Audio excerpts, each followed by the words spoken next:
하나님 아버지, 이 가을의 한 새벽, 오늘도 우리에게 생명의 숨결을 열어주시고 예배의 자리로 인도해 주시니 감사합니다.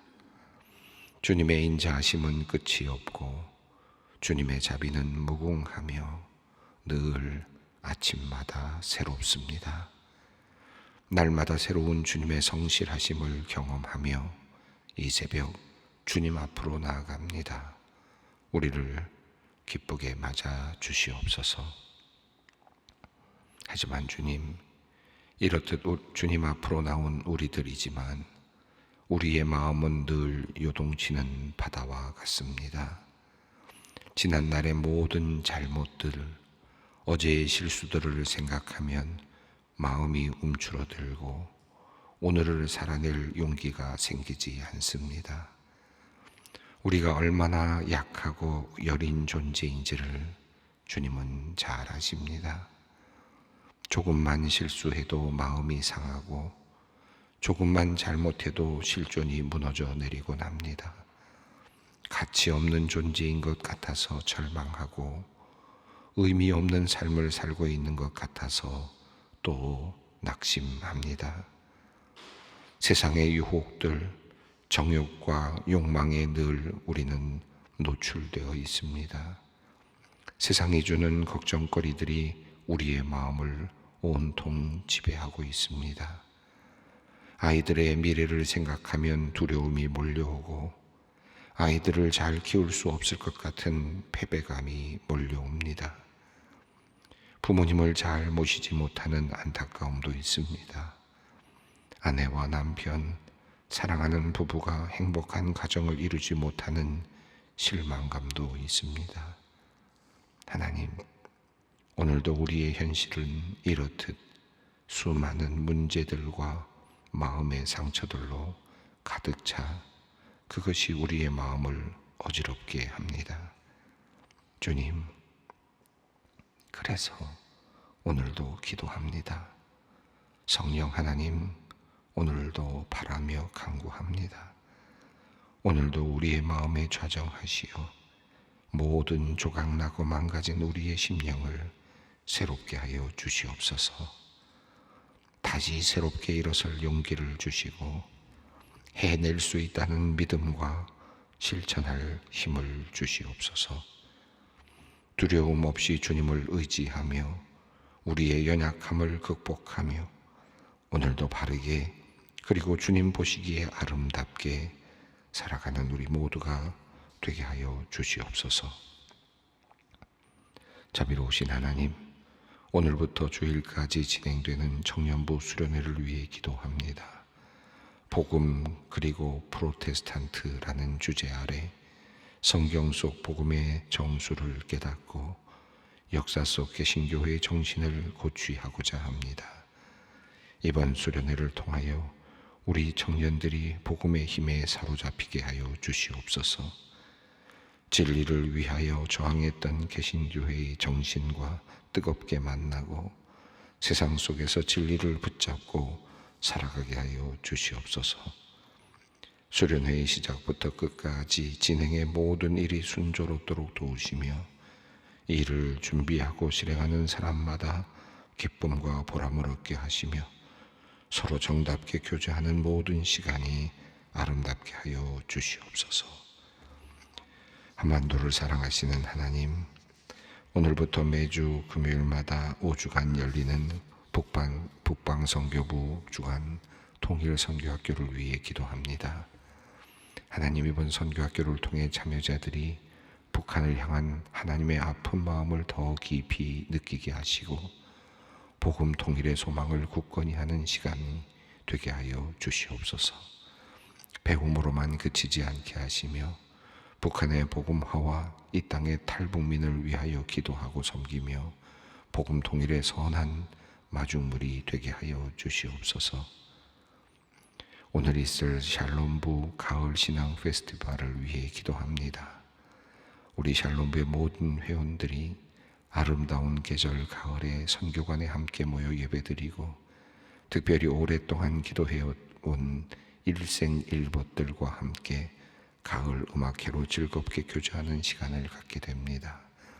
이 시간을 통하여 사랑이 더욱 풍성해지고 주님께로도 더 가깝게 다가가는 복된 자리가 되게 하여 주시옵소서. 주님, 오늘 신앙스러운 가운데 좋은 날씨와 안전을 허락하시고 준비와 진행의 모든 시간 위에 은혜로 함께하여 주시옵소서. 흉부 수술을 위해 오늘 입원하는 아이를 위해 기도합니다. 어린 나이지만 성장하여 심장과 폐를 압박할 수 있어 수술을 결정하였는데 어린 마음의 두려움이 사라지게 하여 주시고 부모의 마음도 함께 하여 주시고 모든 수술이 잘 진행되어 건강한 모습으로 회복되게 하여 주시옵소서.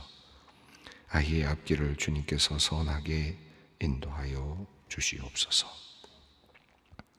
뇌경색 증상으로 입원한 집사님을 위해 기도합니다.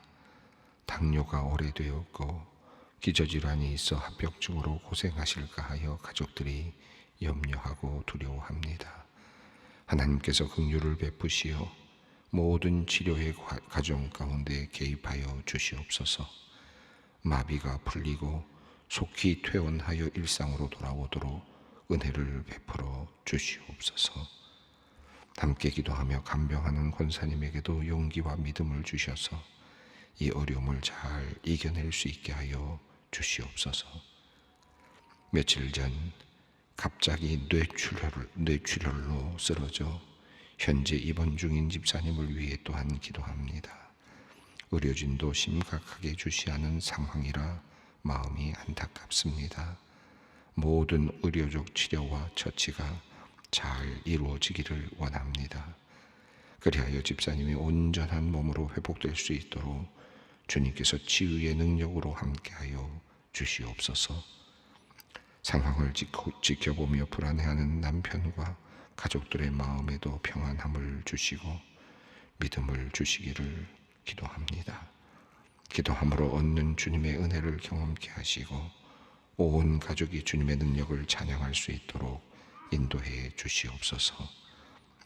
말씀을 기대하며 주님 앞으로 나아갑니다. 오늘 말씀을 통해 우리의 영혼이 새 힘을 얻기 원합니다.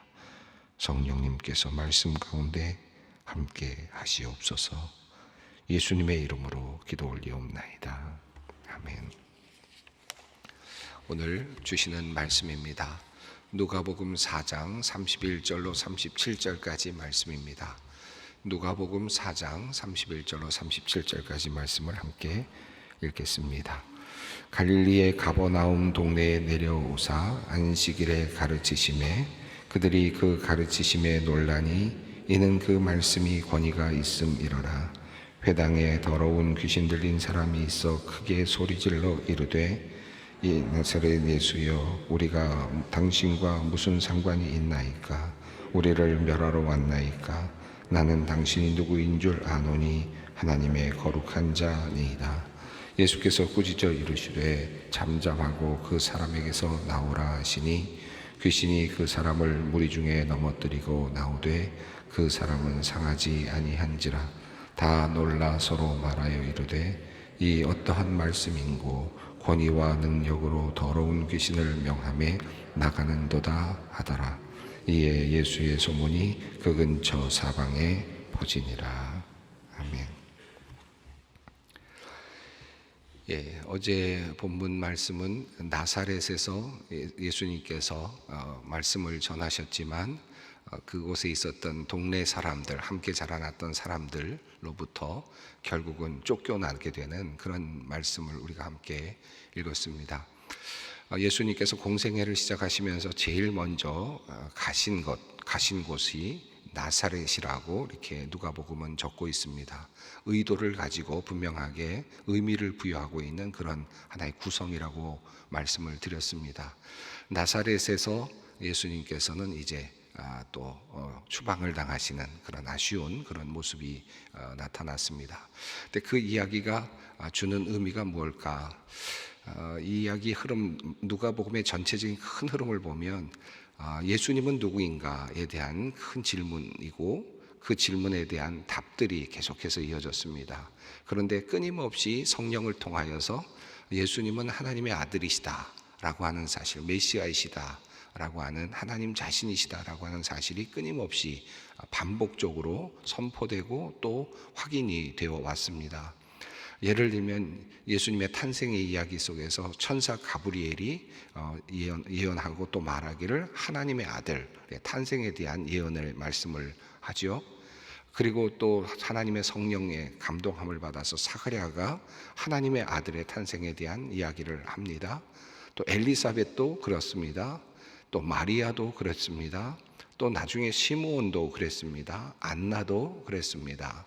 세례 요한도 예수님께서 또 세례 받으러 오실 때 또 역시 마찬가지로 알아보았습니다. 또 세례 현장에서 하나님께서 성령으로 말씀하시면서 하늘이 열리면서 이는 내 사랑하는 자, 너는 나의 사랑하는 아들, 내가 기뻐하는 자다 라고 말씀을 하시는 그런 내용까지도 성경은 우리에게 알려주고 있습니다.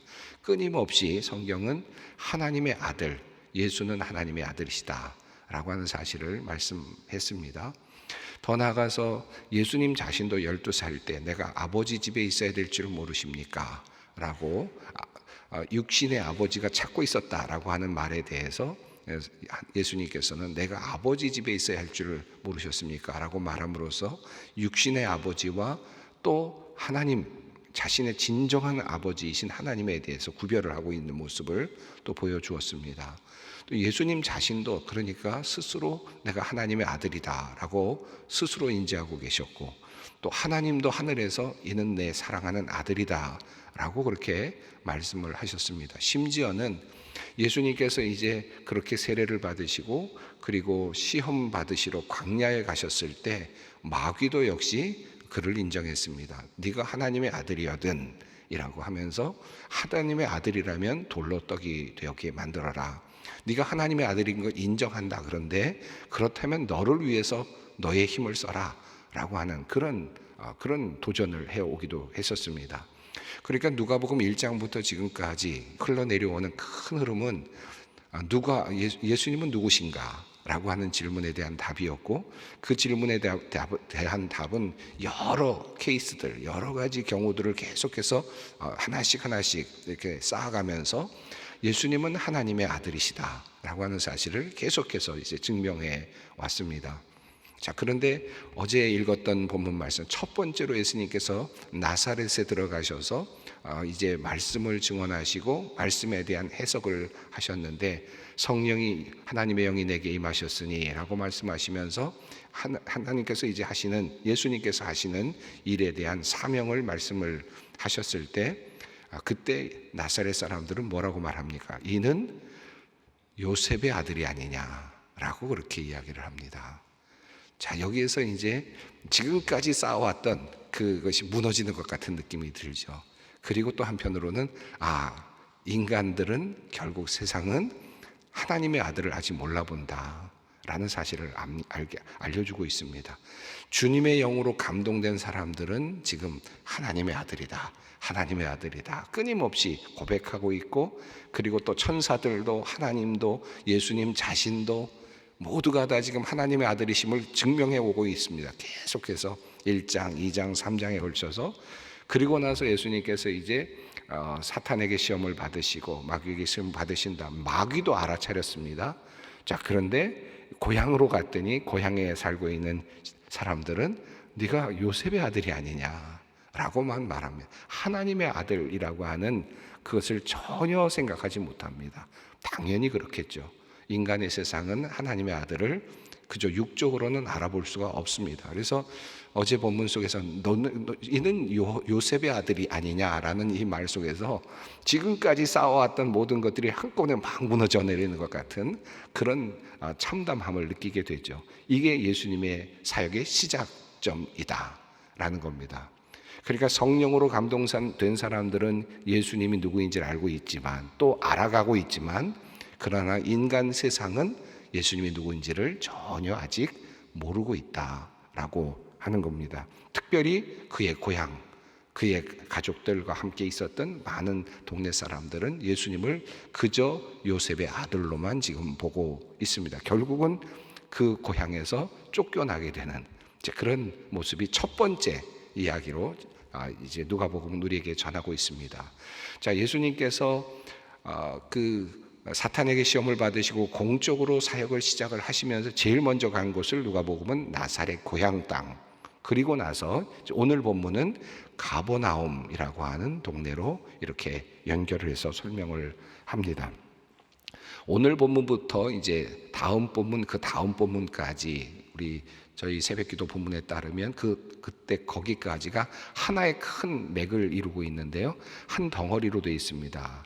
가버나움이라고 하는 그 동네에서 일어난 일을 설명하고 있는데, 지리적으로도 이렇게 움직임이 이렇게 잘 표현이 되고 있는데, 가버나움이라는 동네에서 그 다음에 회당 안으로 들어가셔서 회당에서 나오셔서 또 시몬의 집에 들르셨다가 또 한적한 곳으로 가셨다가 그리고 다른 동네로 이제 이동하시는 그런 연속적인 예수님의 이동 경로가 아주 이렇게 치밀하게 설명이 되고 있습니다. 그리고 또 시간적으로도 예수님께서 안식일에 일을 시작하셨고, 또 날이 저물었을 때 다시 또 날이 또 새롭게 또 밝을 때, 이렇게 시간적으로도 설명을 해나가면서 오늘 본문, 다음 본문, 그 다음 본문이 하나의 큰 덩어리를 이루고 있는데, 그것은 가버나움에서 예수님의 행적에 대한 내용을 다루고 있습니다. 자, 오늘 예수님께서 가버나움에서 행하신 일, 그러니까 이제 고향이 아닌 다른 지역에서 이제 예수님께서 이제 말씀을 전하시고 이제 공적인 생애를 시작하시는데, 사실은 제가 지난번에 말씀드렸습니다만은 다른 복음서에 의하면 가버나움이 더 앞서 있는 그런 모습으로 보여지는데, 누가복음은 그것을 의도적으로 이렇게 의미를 부여하기 위해서 이렇게 바꾸어 놓았죠. 자, 누가복음 이 본문에는 가버나움 동네에서 일어났던 사건을 설명합니다. 자, 31절 함께 읽습니다. 갈릴리의 가버나움 동네에 내려오사 안식일에 가르치심에. 자, 갈릴리 가버나움이라는 동네로 가셨는데, 여기는 이제 갈릴리 지역이긴 하지만 그러나 예수님의 고향은 아닙니다. 자, 갈릴리 가버나움에 가셨는데 안식일에 가르치셨습니다. 늘 예수님께서 안식일에 회당에서 가르치셨다. 예수님께서 안식일에 또 회당에서 가르치시는 일들로부터 예수님께서 일을 시작하셨습니다. 자, 그런데 가르치셨다라고 하는 내용만 나오고 무엇을 가르치셨는지에 대해서는 오늘 본문은 이야기하고 있지는 않습니다. 미루어 짐작컨대 앞서 우리가 읽어보았던 나사렛에서 예수님께서 회당에서 가르치실 때 구체적인 어떤 동작들이 나오지 않았습니까? 예수님께서 회당에 들어가시고 또 그리고 말씀을 전하시려고 서시고, 사람 중에 한 사람이 사환이 말씀 책을 갖다가 두루마리를 갖다 주고, 예수님께서 그 책을 펴서 한 곳을 읽으시고, 그리고 그것을 다시 또 사환에게 주시고는 자리에 앉으시고는 그리고 설교 말씀을 하셨잖아요. 같은 방식으로 아마 가버나움에서도 안식일에 회당에서 가르치셨을 겁니다. 자, 그런데 그때 하셨던 말씀이 뭘까? 아마도 주의 영이, 하나님의 영이 내게 임하셨으니 그 말씀이 아니었을까? 또 다른 말씀이었을 수도 있겠습니다만은 예수님께서는 지금 이제 하나님의 말씀이 임하였다, 하나님의 그 예언의 말씀이 이제 이루어졌다라고 하는 그런 말씀을 하셨을 것입니다. 자, 그래서 그 가르치심에 대해서 사람들이 32절에 반응이 나오는데 함께 읽습니다. 그들이 그 가르치심에 놀라니 이는 그 말씀이 권위가 있음이러라. 자, 예수님께서 나사렛에서 이 말씀이 오늘 응하였다, 이 말씀이 이루어졌다라고 선언을 하셨는데, 그것에 대해서 반응이 그만 나사렛에서는 그 가족들이, 그 동네 사람들이 그를 쫓아내는 그런 결과로 이루어졌습니다. 말씀이 이루어졌다라고 선언하셨는데, 응하였다라고 말씀하셨을 때 쫓겨나는 일이 일어나는데요. 31절부터 32절까지 가버나움에서의 경우는 역시 안식일에 가르치시고 예수님의 가르치심에 대해서 사람들이 놀랐다, 그리고 그 말씀에 권위가 있었기 때문이다라고 이렇게 말씀합니다. 자, 우선 가버나움에서의 말씀 사역은 이제 이렇게 시작이 되고 있습니다. 많은 사람들이 그 말씀에 감탄을 했습니다. 아마 이 말씀의 감탄은 여기서 권위라는 말이 사용된 것으로 보아서 단순하게 그 말이 어떤 설득력이 있었다라기보다는 그 말씀에 무게가 있었다, 라는 의미로 받아들이는 것이 적절할 것 같습니다. 예수님의 말씀은 뭔가 이 말씀이 오늘 이루어졌다라고 선언하셨잖아요. 나사렛에서. 그 말씀처럼 그게 설득력이 있는 건 아니지 않습니까? 그런데 묵직하게 이 말씀이 이루어졌다라고 선포하신 거거든요. 이런 예수님의 그 말씀을 그들이 보면서 뭔가 이게 있다. 깜짝 놀란, 어떻게 이런 말씀을 이렇게 하실 수 있을까? 어떻게 이렇게 이 말씀이 이루어졌다고 말씀하실 수 있을까?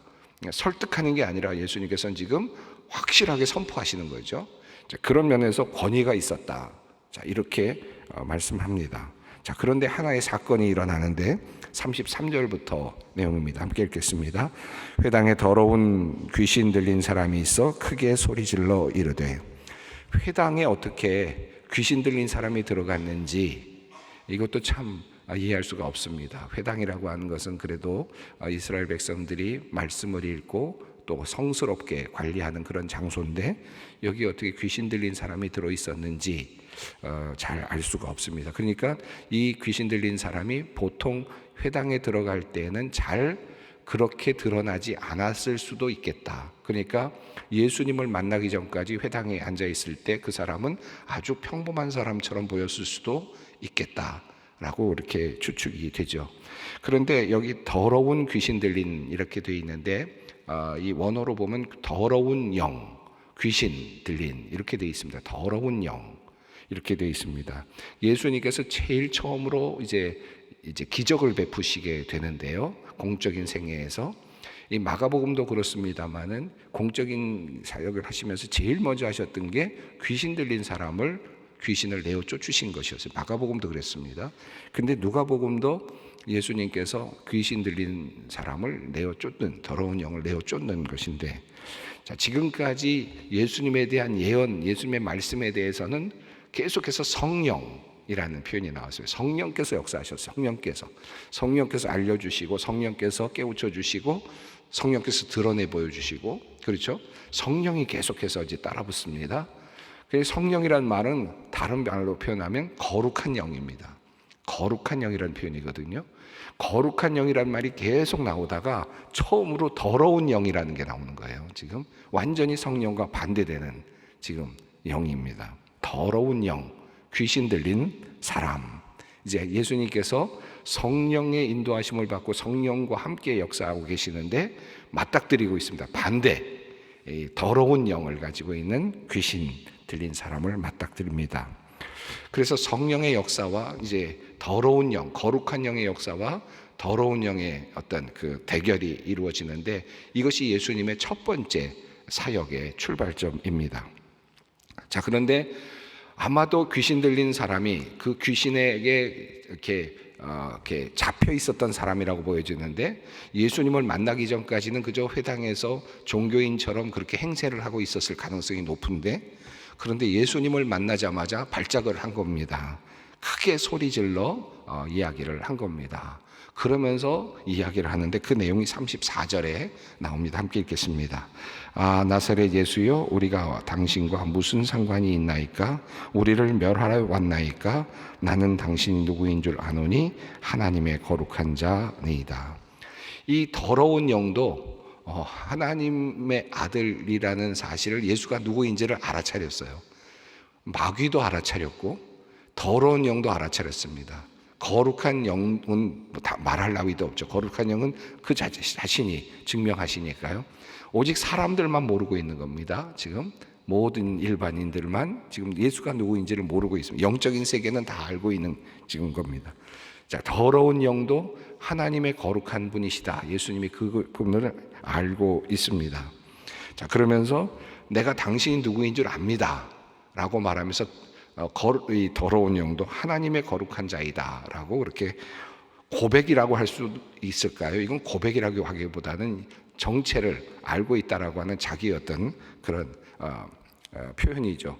그런데 하나님의 거룩한 자이다, 예수가 하나님의 거룩한 자이라는 것을 알면서도 불구하고 거기에 그것에 대해서 그분에 대해서 부복하거나 그분에 대해서 경배하거나 찬양하는 것이 아니라 지금 이 더러운 영은 그가 누구인지를 아는데 적대적인 관계를 지금 만들고 있습니다. 하나님의 거룩한 자이다라는 것을 알고 있어요. 하나님의 아들이라는 것도 알고 있어요. 그런데 적대적인 전선을 형성하고 있습니다. 누구라도 하나님의 아들이라는 것을 알면 당연히 하나님 앞에, 하나님의 아들 앞에 부복하고 복종할 것 같은데 그렇지 않은 상황이 벌어진 겁니다. 이게 세상이거든요. 이 세상의 영이 지금 그렇게 끌고 가고 있습니다. 자, 그런데 한 가지 더 흥미롭고도 좀 주목해 보고 싶은 것이 있는데, 저는 여기서 34절에서 우리가 당신과 무슨 상관이 있나이까 라고 하는 표현입니다. 여기 복수형이 사용되고 있습니다. 그리고 그 다음에는 나는 당신이 누군지 안다 라는 표현이 나와요. 여기 참 흥미로운데, 여기 지금 우리라는 표현이 뭘까요? 그러면 여기 나오는 건 마귀들이라고 하는 복수일까요? 뒤에 나오는 걸 보면 마귀들이 복수형으로 사용되지는 않습니다. 그러니까 여기서 우리라는 표현은 마귀 자신과 마귀에게 들려있는 사람까지를 함께 지금 이야기하는 겁니다. 그러면서 우리라고 이야기를 하는 거예요. 그러니까 이 사람은 지금 그의 육체 안에 지금 마귀가 들어가서, 더러운 영이 들어가서 그를 지배하고 있는데 사실은 그건 자율권이 없는 거나 마찬가지 아니겠습니까? 그런데 뭐라고 말하냐면 우리가 당신과 무슨 상관이 있나이까 라고 말합니다. 사실은 마귀가 지금 이 귀신, 더러운 영이 그렇게 이야기를 하는데 거기에 누구까지를 껴묻혀 가고 있느냐 하면 그 당사자까지도 지금 거절하는 것으로 예수님 앞에서 그렇게 표현을 하고 있다. 이게 여러분 참 깊이 묵상해 볼 만한 내용입니다. 내가 왜 예수님을 거절할까요? 왜 사람들이 예수님을 거절할까? 사실 내 자신이 스스로 하는 것 같지만 내 안에 있는 더러운 영이 예수를 거절하게 만드는 거다. 그죠? 그래서 우리가 무슨 상관이 있나니까 우리라는 복수형을 사용하는데, 근데 그 안에 사실은 그것을 조정하는 이는 더러운 영입니다. 더러운 영은 그가 누구인지 알고 있고 예수님이 누구인지 알고 있으면서도 그것을 거절하는 거죠. 그리고 우리라고 하면서 우리를 붙잡고 있다는 겁니다. 자, 35절부터 36절은 예수님께서 그들을 분리시키시는 장면이고, 그리고 그 안에서 사람을 구해내시는 장면입니다. 35절과 36절 읽습니다. 예수께서 꾸짖어 이르시되 잠잠하고 그 사람에게서 나오라 하시니 귀신이 그 사람을 무리 중에 넘어뜨리고 나오되 그 사람은 상하지 아니한지라. 다 놀라 서로 말하되 이르되 이 어떠한 말씀인고 권위와 능력으로 더러운 귀신을 명함에 나가는도다 하더라. 자, 여기 예수님께서 이 둘 사이를 분리시키시고 그리고 귀신을 내어 쫓으시고 그를 받아들이시는 겁니다. 상하지 않게 그를 구원해 내시는 겁니다. 이게 예수님의 첫 번째 기적이었습니다. 그런데 이 예수님의 기적은 말씀으로 이루어졌습니다. 말씀으로. 36절 어떠한 말씀인고 권위와 능력이라는 표현이 나옵니다. 예수님은 지금 두 번의 말씀을 하십니다. 자, 예수님께서는 나사렛에서 하나님의 영이 내게 임하셨으니 라고 말하면서 이 말씀이 응하였도다 라고 말씀했습니다. 자, 이 말씀이 권위가 있었다는 거잖아요. 그런데 뭔가 느낌이 권위가 있었다는 거잖아요. 그런데 이게 정말 힘이 있는지 잘 몰라요. 그런데 예수님께서 귀신을 내어 쫓는 걸 보니까 예수님의 말씀은 엄청난 능력이 있는 거예요. 그러니까 이 말씀도, 예수님이 하시는 이 말씀도 능력의 말씀입니다. 이 말씀도 우리가 붙잡으면 능력이 되는 말씀이다. 이 두 가지 이야기를 오늘 우리에게 하고 있습니다. 오늘 예수님의 첫 번째 기적, 이 귀신을 쫓아내는 이런 장면을 우리가 함께 보면서 또 위로를 얻습니다. 우리 안에 더러운 영들이 우리를 때로는 하나님을 멀리하게 만들고 하지만, 그러나 하나님은 우리를 구하기를 원하시고 여전히 사랑으로 우리를 다가오신다는 사실을 기억하면서 또 우리 영혼 구원에 대한 마음도 열정도 한번 다시 다짐했으면 좋겠습니다. 함께 기도의 자리로 나갑니다. 하늘에 계신 우리 아버지의 이름을 거룩하게 하시며 아버지의 나라가 오게 하시며 아버지의 뜻이 하늘에서와 같이 땅에서도 이루어지게 하소서. 오늘 우리에게 일용할 양식을 주시고 우리가 우리에게 잘못한 사람을 용서하여 준 것 같이 우리 죄를 용서하여 주시고 우리를 시험에 빠지지 않게 하시고 악에서 구하소서. 나라와 권능과 영광이 영원히 아버지의 것입니다. 아멘.